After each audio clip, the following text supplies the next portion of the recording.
Hello people, welcome back into this channel. So in this video, I'll let to show you the way how to remove stickers on a TikTok application.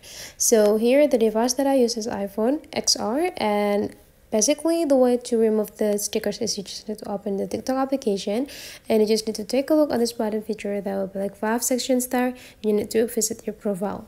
So in this profile, right after your bio in this line, there will be several collections that you can visit. So this one is for the content that you just give likes on it. This one is the content that you save. This one is the content that you have been reposted. This is your private content, and this one is the stickers place that you just created with the TikTok application. So you just need to visit here to see the collection of your TikTok. And the next thing you need to do is just go click the stickers that you want to delete or remove.